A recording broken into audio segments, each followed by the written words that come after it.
Oke guys, welcome back to Daily Charting with Toshi, di mana kita akan daily chart your favorite cryptocurrencies. Oke, dan sekarang kita masuk ke DCWT sesi kedua, di mana di sesi kedua ini kita akan lebih fokus ke pembahasan komen dan juga charting beberapa altcoins. Ya, untuk si rosternya masih sama seperti kemarin ya. Kita akan bahas BNB, OP, dan AVAX. Asik nih, beberapa target TP-nya sudah kena.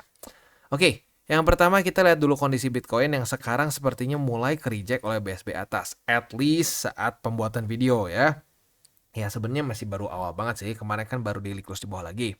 We'll see. Besok jam 7 pagi apakah dia daily close-nya di bawah atau di atas dari BSB atas. Kalau di bawah ya ada kemungkinan, apalagi kalau reject lagi ya dalam beberapa hari ke depan, bisa mengunjungi BSB bawah begitu ya. Kalau sampai ke reject ya, tapi kalau di reclaim ya berarti ya nggak mungkin kita cuma di fake out aja sama market ya. Oke, langsung aja ke komen dulu. Yang pertama dari Anisah Nuraini. Ini sih bagus chartnya bang. Hari Kamis data pentingnya banyak banget bang. Bakalan volatile maksudnya kayaknya ya. Akan volatile marketnya kayaknya bang. Yes, kemungkinan sih bakal terjadi volatility yang lumayan di Kamis ya. Karena lagi-lagi seperti yang kita sudah bahas dari hari Minggu kemarin ya. Nggak tahu kenapa nih, US tuh paling suka numpukin data-data penting di hari Kamis. Jadi ya siap-siap. Mau tahu apa nanti di hari Kamis ya kita bahas nanti aja ya. Kalau sekarang lupa lagi takutnya ya. Nah ini gue suka ya, thank you ya. Ada yang bantuin jawab nih Bro Aina. Volatilitas atau volatility ya, benar. Ya sip. Selanjutnya kita dari Yuda Brata. Malam ini sebelum top up dana segar, dana dingin ya. Mantap buat adopsi token. Seperti biasa gua mesti pantengin channel Om Toshi biar lebih sabar, salah baca ya. Biar lebih sabar, lebih mantap trading, lebih berwawasan dan tentunya akan lebih cuan lagi ke depannya. Amin ya, semoga lebih cuan lagi ya, lebih tenang lagi tradingnya ya. Thanks Om Toshi ilmunya. You're welcome ya, semoga berguna. Next dari Dodi Hans ya. Thanks Kotoshi udah ngasih tahu indikator keramat bull support band dan teknik DCA-nya. Jadi nggak terlalu FOMO di market dan pelan-pelan bisa nyusun portofolio lagi. Saya bangun portofolio dari awal 2023 dan sempat cuan ratusan kali pas bulan Maret 2024 dari koin meme. Tapi gara-gara FOMO dan enggak merhatiin harga BTC yang RSI-nya sudah overbought, time frame weekly, dan candle udah close masuk BSB, alhasil porto ancur di bulan Juni sampai Agustus dan belum sempat TP. Nggak apa-apa, itu justru pembelajaran yang bagus ya. Udah pernah ngerasain dulu profit gede ya, tapi karena tidak ada target TP, jadi akhirnya ya berantakan juga begitu. Ini mungkin mirip-mirip kasusnya kayak dulu Shiba ya, Shiba di cycle kemarin. Wah, dulu gue dimusuhin banget tuh ya. Sama lucunya apa? Kalau menurut gue bukan para holder Shiba dari dulu. Karena holder Shiba dari dulu kayaknya santai-santai aja setiap kali gue bahas Shiba ya. Gue bilang TP, pertimbangan untuk TP, oh mereka oh ya terbuka saja dengan pemikiran untuk bisa TP ya. Nah, tapi yang baru-baru tuh yang dulu tuh ya. Wah, yang baru-baru kok gue terimakiin. Wah, lu nggak percaya sama Shiba. Siapa juga yang percaya yang perlu percaya sama Shiba atau token apapun? Nggak perlu percaya. Kita sih yang penting udah ada target TP-nya, udah keluar SOP-nya ya TP. Begitu, dan alhasil apa? Ya alhasil buat yang TP barang-barang TCI di 2021 waktu itu ya. Ya senyum-senyum karena Shibanya udah actually profit, bukan cuma pernah profit begitu. Tapi nggak apa-apa bro, nggak apa-apa. Ini namanya pembelajaran. Yang penting kan berarti sadar. Oke, berarti kemarin harusnya ada pertanda ya sudah overbought, ada pertanda ya mau masuk BSB begitu. Nah itu bisa menjadi pembelajaran yang berharga supaya nanti kita tidak terlena lagi ya. Jadi harus TP, waktunya TP ya TP begitu ya. Oke, next dari Phoenix ya. Ini gua bingung sebenarnya Phoenix atau Phoenix ya. Phoenix harusnya kayaknya ya, mungkin hanya ketinggalan. Bang, apa tanggapan lu soal ungkapan jangan mengejar dua kelinci bersamaan? Sedangkan gua kuliah dan invest dan trading, dan katanya Kotoshi juga punya bisnis dan trading kripto. Nggak masalah menurut gua ya, kuliah, invest, trading, bisnis sambil trading kripto. Yang mungkin susah itu kalau lu pengen jadi dalam tanda kutip professional trader ya. Wah, scalping, day trade semuanya gila-gilaan dihajar semua. Nah, itu susah ya. Itu bener. Gua rada bingung juga kalau orang ngejuggling itu bisnis sambil mungkin dan lain-lain gitu ya. Tapi kalau lu kuliah, invest dan trading sih sebenarnya bisa-bisa aja ya. Asalkan ya kayak kalau menurut gue ya, lu coba semakin lu sibuk gitu ya, jatuh lu sibuk gitu. Misalnya lu kuliah sibuk dan lain-lain sibuk. Nah, time frame jangan kegedean. gitu. Janganlah scalpingan gitu, janganlah lu scalping 5 menit gitu, jangan ya. Lebih baik daily aja ya. Dan bahkan untuk futures pun seperti yang kita bahas di DCWT itu kan daily tuh ya chartnya. Jadi enak gitu. Gue tetap bisa tidur nyenyak ya, tidur tenang, gak stres gitu. Dan gak perlu buka-buka chart terus, orang nutupnya per sehari kok gitu. Jadi nggak perlu dilihat per 10 menit, per 5 menit, nggak perlu. Jadi lu mahasiswa ya santai-santai aja gitu, nggak perlu tiba-tiba lagi kelas harus buka-buka HP ditegur dosen, nggak perlu gitu, karena ya time frame-nya panjang gitu. Jadi nggak masalah begitu. Dan gue udah banyak banget ngeliat orang-orang yang justru sukses luar biasa karena saat kuliah tuh nggak cuma belajar, wah dia berbisnis lah ya, ya mungkin berorganisasi ya, tergantung ya, soalnya gue juga ada lihat juga gitu yang berorganisasi malah ujung-ujungnya nggak gimana-gimana juga gitu, cuma buat senang-senang aja gitu. Nah itu nggak bisa ya. Tapi kalau lo kuliah misalkan sambil bisnis, sambil mencoba untuk cari circle untuk bikin bisnis lebih bagus lagi, koneksi lebih bagus lagi, itu bagus, itu nggak masalah ya. Justru yang kalau cuma bolak-balik kampus belajar doang, malah yang gue lihat bingung sendiri pas lulus ya. Next, dari Dani Andrianto kayaknya ya. Bang mau tanya, saya sudah kehabisan peluru untuk DCA, dapat average di 900 jutaan IDR-nya, nggak tahu USD-nya. Saya nggak trading, saya anggap wallet BTC ini semacam rekening bank. Wah mantap, ini berarti tipe-tipe DCA murni ya. Tujuanku jangka panjang, minimal sampai 2025 akhir. Aku nggak peduli dengan volatilitas pasar jangka pendek. Apakah yang saya lakukan salah bang? Nggak, bener ya. Itu adalah DCA murni namanya. Aduh sorry kok jadi murni ya. DCA murni ya, dimana lo fokusnya ya udah lo mau lu nggak usah mikirin mau naik turun, nggak usah lah, terserah. Yang penting gua tahu Bitcoin bagus ya, banyak diadopsi oleh banyak orang ya, dan menjadi ya pokoknya lu melihat fundamental Bitcoin bagus, ya udah lu di sini aja. Mau seminggu sekali, mau sebulan sekali, nggak masalah. Dan sekali lagi ya, jangan sampai tergoda misalkan dengan wah gitu caranya nggak akan profit bro, cuma asal beli begitu, harusnya begini nih pakai cara dukun gua pasti hati-hati ya, hati-hati. Jadi lu ada pilihan dua, kalau kayak di Matrix tuh ada lu pil biru pil merah begitu ya. Nah antara lu DCA murni udah tutup mata, nggak usah lihat TA, nggak usah lihat fundamental, yang penting sampai kena target aja gitu ya. Atau yang kedua lu belajar TA beneran. Nah tapi masalah untuk belajar TA beneran itu seringkali sulit begitu, karena banyak obstacle-nya gitu, kayak mental, lalu banyak dapat mungkin guru-guru palsu gitu yang pengen ya tau lah ya jualan apa ya, dan seterusnya. Nah itu jadi mending pilih, mau sekalian belajar jangan setengah-setengah, karena setengah-setengah itu cara paling gampang buat disembelih market begitu. Tapi ya kalau lu mau pure DCA murni pun, percaya atau enggak, gue udah lebih banyak ngelihat orang yang DCA murni lebih sukses dibandingkan orang TA setengah matang. TA dan fundamental setengah matang ya. Itu adalah kombinasi paling buruk menurut gue kalau setengah matang ya.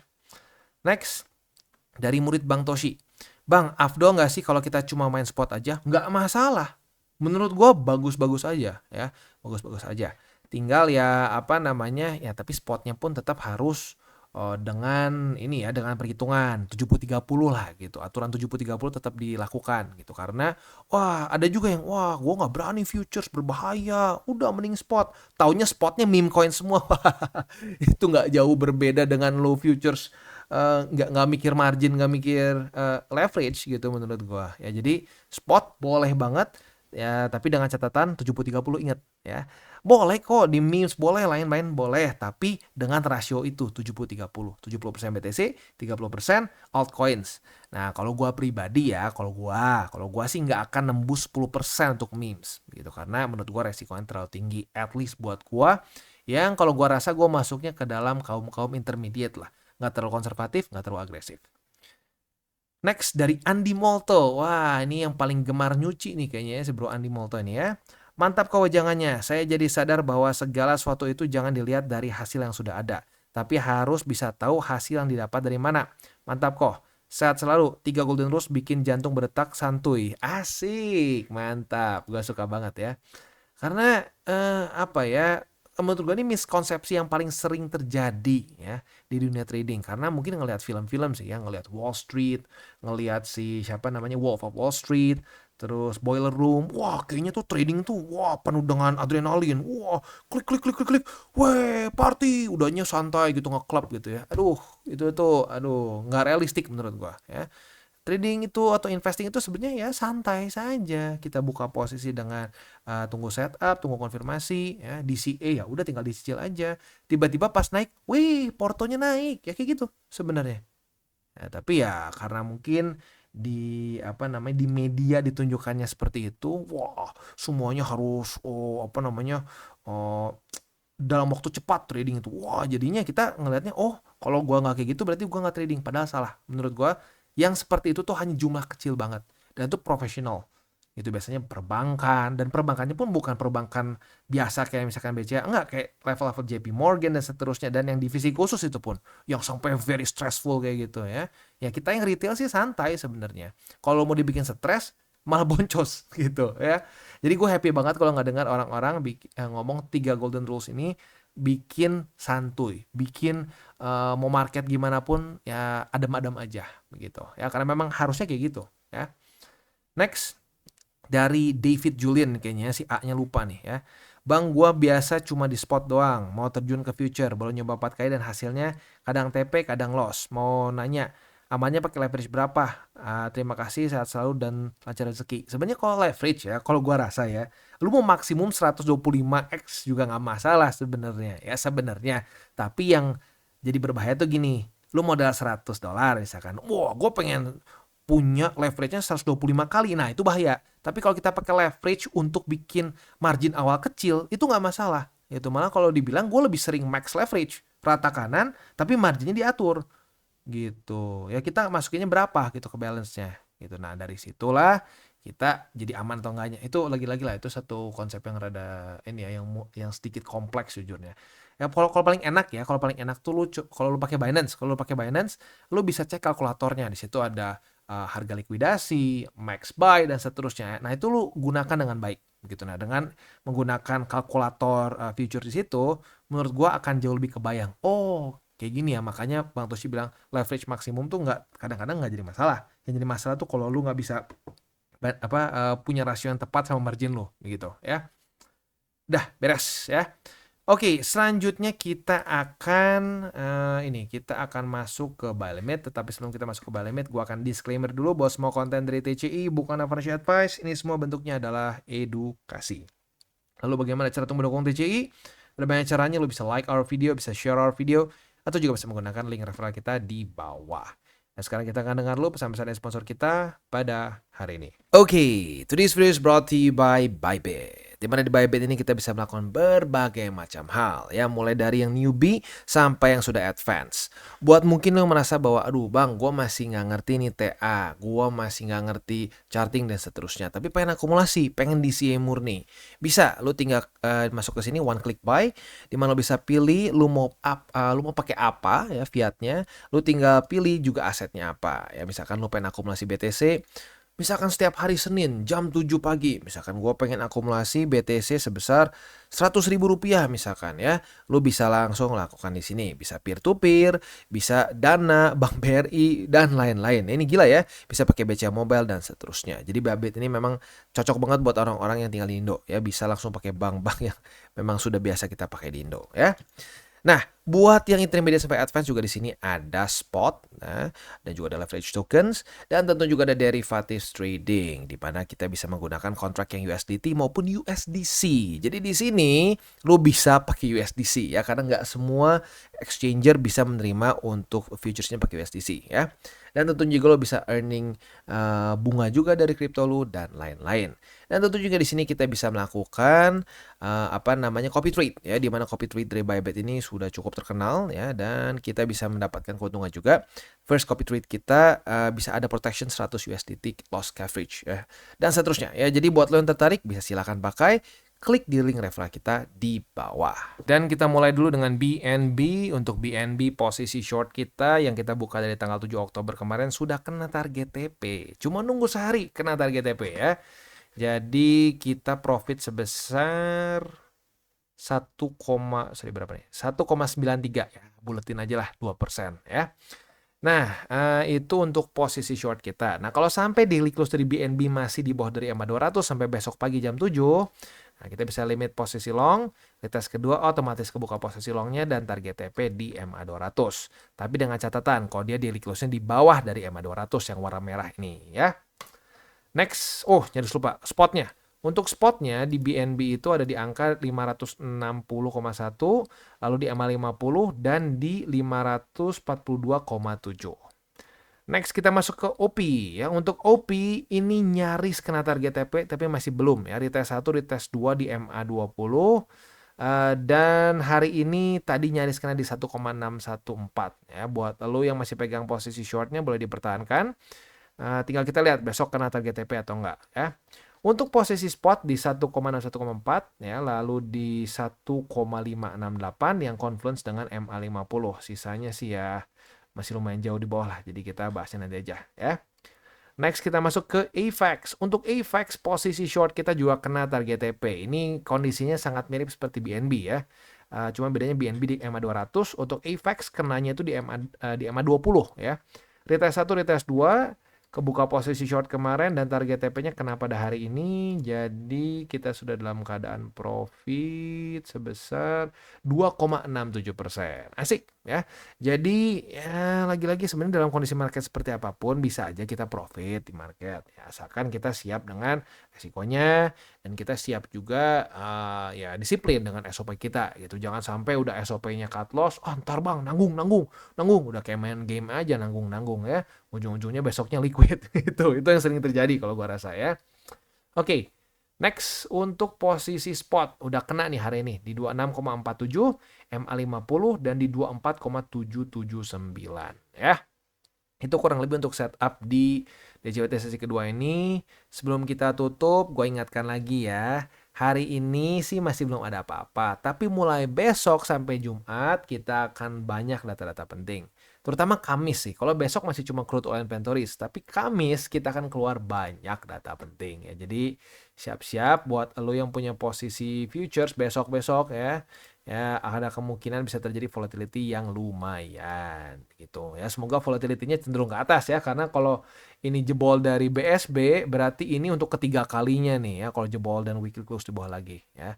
Tapi tapi lihat juga sih nih secara statistiknya. Ini waktu Iran nyerang Israel ya di tanggal 1 Oktober boom, tapi ujung-ujungnya market nggak tahu gimana punya cara buat reclaim lagi. Begitu. Nah, kemarin ada yang sempat komen juga kalau nggak salah ya. Bang, ini kayaknya katanya Israel mau nyerang balik nih. Gimana kira-kira? Ya kalau gua sih lagi-lagi kita kan bukan dewa ya, kita nggak pernah tahu juga. Ya kalau sampai beneran terjadi ya siap-siap. Bakal ada kemungkinan kecenderungannya ya koreksi. Begitu. Karena setiap konflik-konflik besar ya biasanya begitu. Tapi nggak tahu ya. Kalau kemarin kan Iran yang nyerang ke Israel. Nah, kalau kita tahu secara sejarahnya banyaknya sih Israel nggak terlalu banyak diserang ya. Yang biasa terjadi Israel nyerang ke Iran, nyerang ke Palestina, dan seterusnya gitu. Nah itu efek ke marketnya seperti apa? Lagi-lagi gue nggak terlalu hafal statistiknya. Tapi ya kalau mau siap-siap sih lebih mendingan siap-siap terjadi koreksi. Nah moga-moga koreksinya nggak merusak BSB. Kalau merusak ya PR-nya ngulang gitu ya. Tapi nggak tahu juga sih. Jujurnya kalau gue rasa ya misalkan nih gara-gara efek Black Swan event lah perang gitu. Kalau sampai jebol seperti di 2012 ya, apakah akan punya efek yang sama begitu? Jadi kayak gini nih, jebol apakah efeknya sama bakal kayak begini? Karena kan fundamental begitu. Kalau udah fundamentalnya nggak masalah lagi gitu ya kayak kemarin aja gitu. Wah kayaknya kayak dunia mau kebakaran aja gitu kan. Tapi udahnya beberapa hari setelah 1 Oktober naik-naik aja tuh. Nah, jadi kalau sampai ternyata fake out, apakah fake out ini akan benar-benar terus lanjut membuat lower low atau enggak? Nah, lagi-lagi nggak tahu tuh, karena konfliknya bisa dibilang di Middle East ya memang udah daerah konflik dari zaman dulu, gitu bukan something new. Kalau di US nih, tiba-tiba US diinvasi sama Rusia, terus mereka perang terbuka kayak zaman Perang Dunia Kedua gitu ya, kita deklarasi perang, nah itu kacau, kacau itu. Tapi kalau Timur Tengah, basically kalau lu pelajarin sejarah ya, setelah Perang Dunia Kedua beres, apalagi setelah Timur Tengah ketemu minyak ya, itu nggak pernah damai Timur Tengah. Begitu. Jadi ya gimana ya, kayak daerah ya kayak misalkan lu panik nggak misalkan ada kolam yang basah gitu. udah berapa puluh tahun basah, ya kita nggak panik ya, memang harusnya basah. Mungkin kerasanya sedikit kayak gitu untuk Middle East, gitu kalau at least dari pandangan gua ya. Oke, jadi kurang lebih seperti itu. Selanjutnya kita akan tutup dengan 3 golden rules. Jangan pakai uang panas, jangan over leverage, dan berpikirlah jangka panjang. Oke guys, jadi itu adalah akhir dari segmen DCWT kita pada hari ini. Dan jangan lupa bagi kalian yang merasakan manfaat dari segmen ini, jangan lupa untuk share ke teman-teman kalian. Dan apabila lu pengen mensupport channel kita, ya TCI, jangan lupa untuk menggunakan link referral kita di bawah.